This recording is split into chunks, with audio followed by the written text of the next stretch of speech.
Presiden Joko Widodo hari ini bertolak ke Palembang, Sumatera Selatan untuk meninjau langsung penanganan kebakaran hutan dan kabut asap di Sumatera Selatan. Ya, dengan didampingi oleh Panglima TNI Jenderal Gatot Nurmantio, Kapolri Jenderal Badrodin Haiti, Kepala BNPB, serta Sekjen Kementerian Kehutanan, Presiden Joko Widodo bertolak menuju Palembang, Sumatera Selatan pada pukul 9 pagi tadi dari Bandara Halim Perdana Kusuma, Jakarta.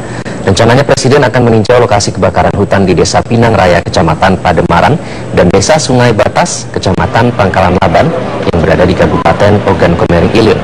Berdasarkan data terakhir dari BNPB pada hari Sabtu 5 September 2015, Sumatera Selatan merupakan wilayah dengan titik api terbanyak, yakni 224 titik. Peninjauan langsung ini dilakukan Presiden untuk memastikan penanganan kebakaran hutan ditangani dengan tepat, cepat, dan baik. Presiden juga akan melihat kesiapan posko di wilayah yang terkena dampak kabut asap.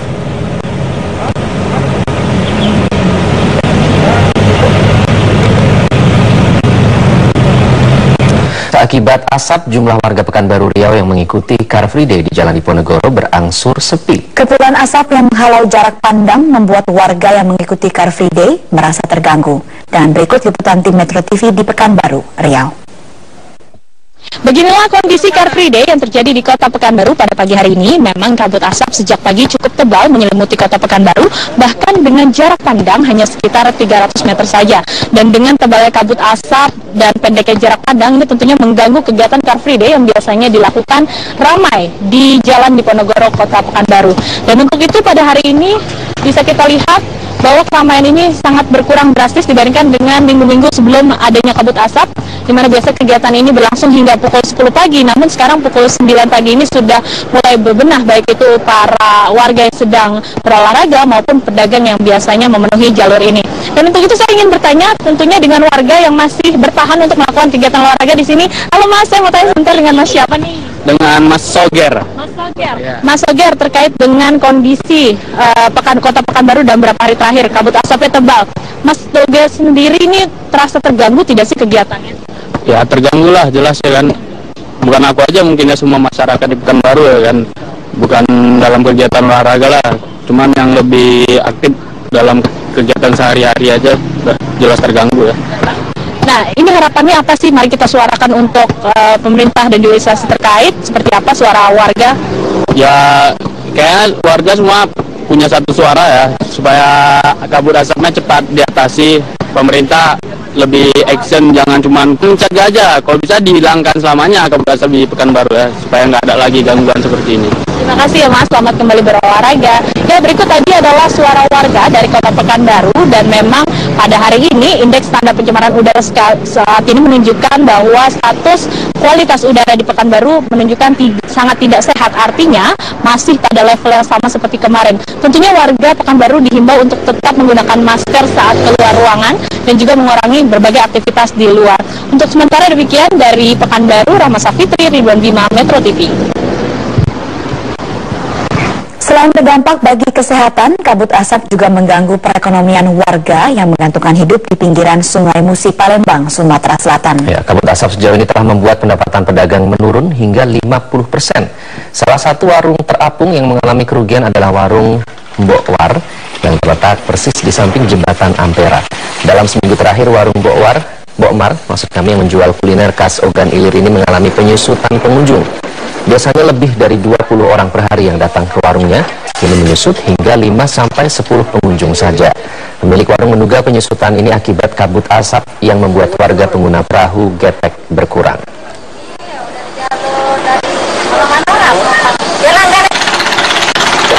Penumpangnya kurang. Ya mungkin kan gangguan asap ini lah.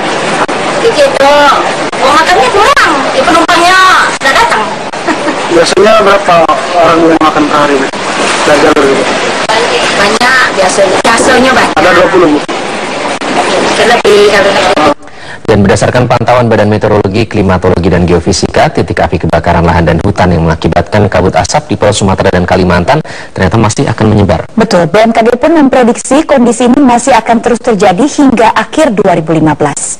Sebanyak 102 titik api terpantau di Sumatera dengan jumlah terbanyak di Provinsi Sumatera Selatan, yaitu 98 titik. Terjadi penurunan titik api dikarenakan hujan yang turun kemarin di Pekanbaru dan sekitarnya.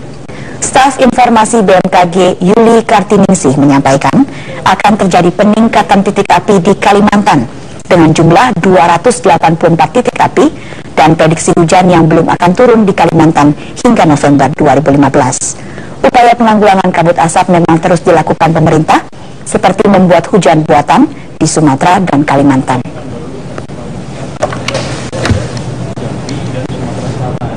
Kalau untuk bulan September ini, arah angin di wilayah Indonesia, khususnya Kalimantan dan Sumatera, masih dominan dari timur tenggara, sehingga arah pergerakan asap ataupun trajektorinya masih akan mengarah khususnya ke kawasan Padang, kemudian di wilayah Kepulauan Nias, Mentawai, dan sekitar wilayah pesisir barat Sumatera. Sementara untuk wilayah Kalimantan sendiri, sebaran asapnya akan mengarah ke wilayah Kalimantan Barat bagian utara dan di sekitar wilayah Laut Cina Selatan bagian utara. Petugas pemadam masih berupaya memadamkan lahan gambut di Desa Rimbo Panjang, Kampar Riau. Meskipun api sudah tidak terlihat, namun kabut asap masih mengepul di kawasan tersebut hampir 2 bulan terakhir. 200 hektar lebih lahan gambut di Desa Rimbo Panjang, Kecamatan Tambang, Kampar Riau hangus terbakar. Upaya pemadaman dilakukan tim Karhutla TNI, Manggala Agni Balai Besar Konservasi Sumber Daya Alam, BPBD, dan masyarakat. Meskipun api sudah tampak padam, namun asap tebal masih mengepul dari lahan gambut yang sudah terbakar. Kendala yang pertama itu jarak tempuh air, sumber air untuk pemadaman sangat jauh. Dan satu lagi masalah bahan bakar yang kami hadapi di lapangan.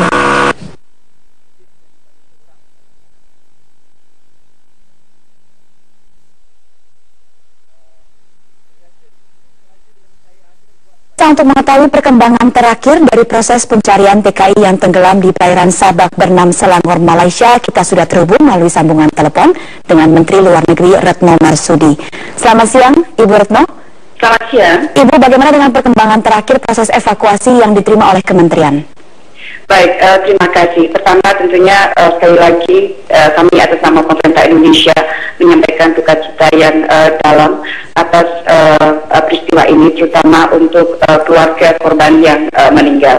Pemerintah dalam hal ini diwakili oleh KBRI kita di Kuala Lumpur dan juga instansi terkait lain di Jakarta berusaha semaksimal mungkin untuk mengupayakan search and rescue dan juga untuk membantu keluarga melakukan identifikasi terhadap jenazah yang ditemukan. Kami baru saja melakukan komunikasi kembali dengan Satgas KBRI Kuala Lumpur dan mendapatkan informasi bahwa sejauh ini telah ditemukan 43 jenazah korban dan 20 korban yang selamat. Yang menjadi tantangan tentunya adalah identifikasi dari para korban yang meninggal dunia, karena sebagian besar tidak ditemukan identitas apapun. Nah, sebagai tindakan lanjutan untuk memberikan pelayanan kepada keluarga, maka selain Satgas KBRI, kita juga sudah membuka posko di 3 rumah sakit, yaitu di Rumah Sakit Ipoh, di Rumah Sakit Sungai Intan, dan di Rumah Sakit Sabak Bernam. Jadi posko-posko itu kita dirikan di 3 rumah sakit itu karena jenazah-jenazah yang ditemukan dibawa ke 3 rumah sakit tersebut untuk proses identifikasi lebih lanjut.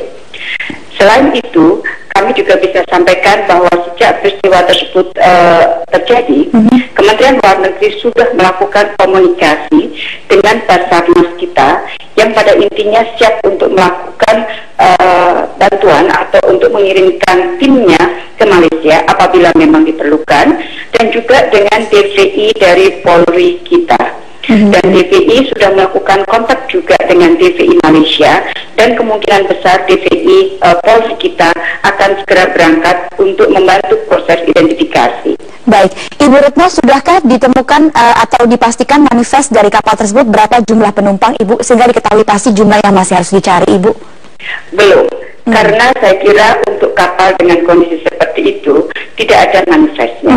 Dan mengenai berapa pastinya orang yang berada di kapal kayu yang berukuran 3 kali 15 meter tersebut, kita memperoleh informasi yang berbeda-beda. Jadi ada yang mengatakan 60, 70, 100, kita tidak mengetahui atau belum mengetahui kepastian dari kira-kira berapa jumlah penumpangnya. Baik, Ibu, ini mohon konfirmasi, ini adalah TKI ilegal ya Bu ya, tanpa dokumen ya Ibu? Sejauh ini informasi yang kita peroleh seperti itu.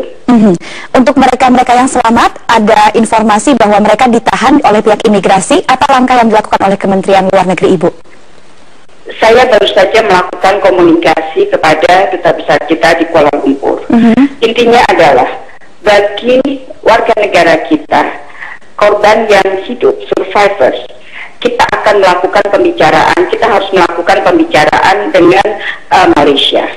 Dalam kondisi mereka masih mengalami shock, trauma terhadap kecelakaan tersebut, maka kita akan minta bahwa proses yang terkait dengan status keimigrasian mereka tidak dilakukan pada saat ini.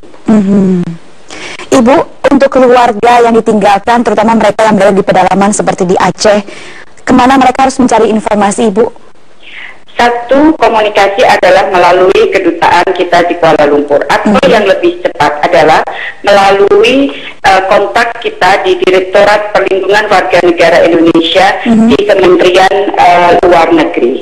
Tetapi kalau ingin memberikan langsung untuk menerima informasi, itu bisa melalui Satgas Kedutaan Besar Republik Indonesia di Kuala Lumpur. Tapi saya bisa sampaikan juga nomor-nomor telepon di masing-masing posko di 3 rumah sakit tersebut.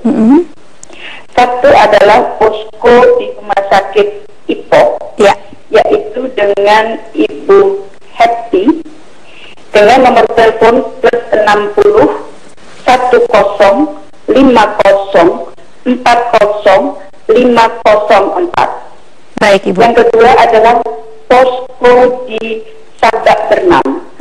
Itu adalah Ibu Febi dengan nomor telepon +60 111 87 10 469. Dan yang terakhir adalah posko di Teluk Intan adalah Bapak Faisal dengan nomor telepon +60 11 23 20 6850.